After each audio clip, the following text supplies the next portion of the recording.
my fear is not having a balance in life, and that's big for me. I mean, I fear a lot of other things that I can overcome. But fear and balance of life and family and career are like, if you don't have a good balance, you start losing one part, you lost that balance, then that balance will affect your thinking, and your thinking, you can't produce result.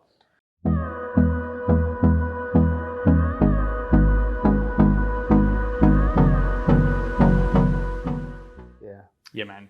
I'm a big believer in the subtlety of details. Yeah. And they often talk about like good design is something you don't notice, it's something you Yes. experience. And it's hard to pinpoint The hardest part is that. what works. Whereas we know if we've got bad design, this doesn't work, or whether it be architectural, furniture-based, whatever. We just know intrinsically and very tangibly, this doesn't work. There's often a human element to it. And I think what a lot of people who don't understand design, and I think you said it's all about relationships. It's a relationship with a person and space, between two people, between a person and their workspace. It's seeing intrinsically people at the center of design and creativity. And I know even when I studied graphic design, we did a bunch of work on ergonomics, which is really like, how do I sit on the chair? What's the space? What's the space between the chair and the table? And for me, it's embracing that in a digital space. Like if it's web design, well, what is the person's relationship with this screen right now? Has there been any big standout moments in your career from a personal point of view where you've just kind of been like, wow, like that shoot has just had a massive impact on my life, that exchange with the person? Is there any stories that you can go like, you know what, there's 2 or 3 big moments that you can connect with that you could share with the audience? There is a couple of it. Some I can share, some I can't share. Yeah, that's okay. But to summarize that or to compress that without going down in details, there are a lot of shoots that I go in with a preconceived idea at that, like that person is going to be there, and I'm going to tell the story this way based on the research I did from what's out there. But when I was there, it's totally different, because how people want to tell the story, like a safe way. You can look at 10 different, you Google the person and they all write the same thing, because that looks like that's a safe approach and that is the way to go. But what I do is I like to break down the walls and get personal and try to understand your why and why are you doing this? I know you're successful at what you do, but what's your passion behind? And I'm just not talking passion. Where did that passion come from? I dig deep all the way down. Then I understand that, okay, now the real story is coming. I'm getting that now. I can help you solve a problem or elevate your strength by knowing that core thing that you discover is sort of like, like a psychologist, but I'm not there, but in a creative way, I'm trying to get that point out. And that really surprised me many times. And, there are times, and to answer the question, I've been to a shoot that I thought I'm going to shoot this person in her element doing her thing, but then it turned out to be entirely different. And as I was shooting, I was like, oh, my heart was beating like, well, the scariest part, which I like as well, is not knowing what's going to happen next. As they open up, more things open up. I was like, whoa, and all that. And my heart was being like, wow, this is going to take me to the next level in how I see things that I didn't know the door could open in that way. And from there, I was like, okay, there is, don't box myself in. Sometimes a preconceived idea, what you read about the person, until you go there and capture that moment. And that really, like I said, I've never really felt that heartbeat, like the excitement or the anxiety sometimes, or the not knowing like what's happening next. I don't know, that it's scary, but I know I got to do it, so I did it anyways. And I know that I'm pushing my own boundaries is what I do as well. I push my own boundaries to know, like, okay, if it didn't work, maybe I don't do that next time, and maybe play safer and all that. I don't know till I tried it. So to answer the question, there's quite a few. I can't go down details, but there are a few people that I featured and I've captured their portraits that I learned so much from in like 1 or 2 hour shoot. And then we became like close friends after that, because they open up to you, and I like building friendship along the way. It's not, for me, every shoot is not the client. I want to build friendship with everyone I shot, because people across pathways, sometimes you never see again, sometimes when I travel especially. But that sort of, as in how impactful the journey of my life that I could be inspired from. and I could inspire others in return. So I can't name or go down details, but there is quite a few out there that really challenges you, myself, not just the clients, challenging myself that, can I go there? And I like that push. I like to have sometimes self-doubt and like, should I do it? But if I don't do it, I will regret for the rest of my life. But don't get me wrong, I have, rejected a few because I felt it's a bit too far or I wasn't ready yet mentally. Yep. But most of it, I think I may say to, I can't mention all that thing. But what I can say is, it scared the hell out of me some shoot that I said I can't do it because I'm not ready. Maybe one day I will, but I'm not going to push that way. I'm going to push more this way because I feel this is more fun and gives others the energy instead of it draws energy from you. Yep. And I want to go the positive way. So yeah. All right, man. We'll wrap up in a sec because our 30-minute timer just went up a second ago and nearly fell off. Yeah. Time flies when we're chatting, as always. I think there was a real key thing you mentioned there, which is almost like you come up against the fear. Yeah. And rather than run from the fear, it's like, all right, I'm going to dive in head first and go a bit deeper into what this fear represents. And I believe, I'm talking from my own experience here, like when I face my own fears as well, we come through that stronger and we often realize that we place these limitations upon ourselves. Yeah. And it's a message I like, or a conversation I love having with people is, we don't realize what we're capable of. Yeah. And often, like we've got a society that's very risk averse and very governed by fear, especially in the media and narratives at different times. And like we identify biologically with fear from when we were hunter-gatherers to avoid dying from a saber-toothed tiger, for one of a better example.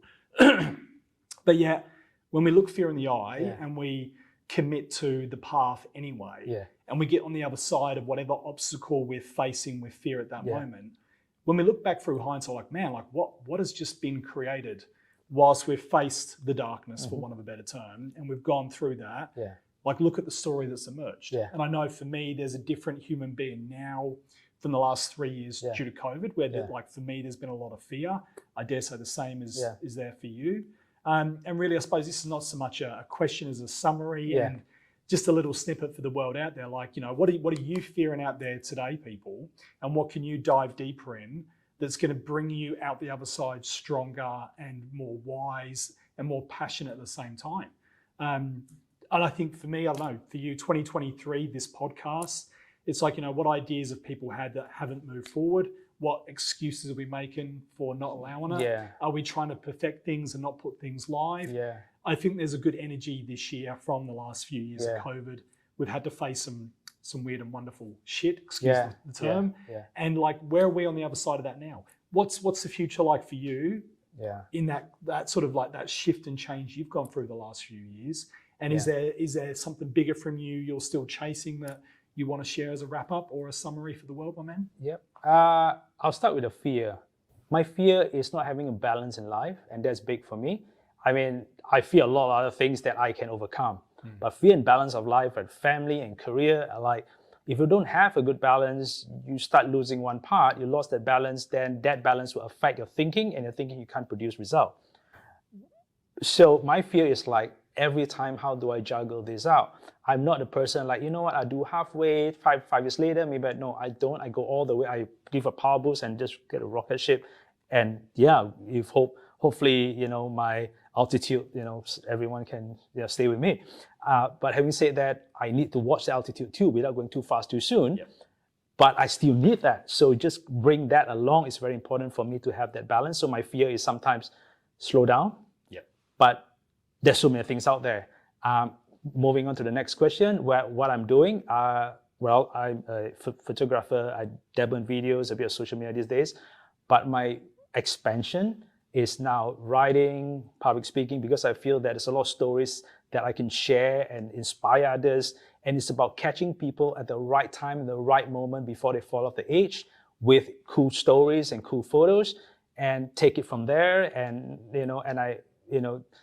dabbling a bit about, the EQ, mindset, psychology, because a lot of things, whether I like it or not, is based on that. the psychology of people thinking, the psychology of creatives, the psychology of all that thing, it's all related to that. So, but I'm not I don't study that detail, like how psychologists would do that. But mine is more to the experience and speaking with people and understanding how the mind works more effectively if we go a certain angle. So that is where I'm heading towards, hopefully in scale, because I feel that the stories that I had, things I've gone through in life, and people, so inspiring stories, if I share one-to-one, it's a bit too slow. I feel that I need to go like really out there. And to do that is to connect more with people and to put myself out there. Fear of public speaking, that's me. I hated that. I don't like that. That's the reason why I'm a photographer. I'm behind the camera. Yeah. So it's a safe space. Yeah, so it's a safe space. But now I think I don't have a choice. I need to. My fear is to be out in public in front of 100,000 people, or 100 or 1,000 people, and all that. It's scary. And to know that I don't fumble, I'm very good at forgetting my notes or not following the script. I go off script a lot, so that's my fear. But I'm doing it because I felt to summarize this, I say yes first, I worry about that later, and I build on the worry so that the date is set, I need to deliver. Yeah. If not, it's always procrastination. It's okay, 1 year I'll do that. No, I say yes. Anything I said, well, I'm scared of that, but yes, I'll do it. When? Then I say, okay, now start planning, how do I get there? So yeah, that's the challenge that sometimes I sort of give myself. And I think that to summarize this, I think we all need to push our boundaries, and we need a bit of challenge. We need failure to feel success. We need failure to know what is the real pain, to know what is the win. Because if like those Olympic medalists and all, they didn't just get to Olympics and all that. The years and years of work and hard work and grind, and finally maybe you get somewhere. A lot of times people fall along the way, but it's a journey that builds your character. It's a journey of self-discovery towards a direction. Without a direction, you wouldn't know where to go. With that direction, you fail, you learn, you fail, you learn, you fail. Eventually, you get there. So it's about the process, it's about the journey, and enjoy the journey while you still can. I heard some famous quote out there, enjoy the journey, because once you get famous, you get, success. You miss the good old days where you hustle and grind and all the hard work, because that is actually the fun part. You complain about it today because it's hard. But when you reach a certain level or you pass it, you look back and laugh like, oh my God, I learned this joke, and it becomes a joke. And it's funny, but it's inspiring to some people. So I guess my angle here is I want to inspire people to keep pushing their boundaries and to know like you find your true self more when you push your boundaries. Nice message, brother. Thank you very much. Is it benyew.com and benyewstories.com? benyewstories.com. Yeah.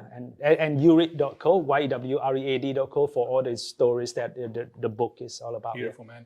I'd encourage anyone who's watching this video, go and check out Ben's work. Like, I love the unique angle, and I didn't know that you were like, yeah, there's rules, but like, let's push boundaries. Yeah. Because it's kind of a similar approach I've taken in my career as well. So, man, thank you for joining us for episode number 1. I dare say we'll have to do additional episodes down the track because we could talk for hours. Yeah. And man, like, appreciate your time. Look forward to the magic you're going to create moving forward, and future conversations as well, brother. Thanks for having me. Pleasure, man. Thanks, Karl. Cool.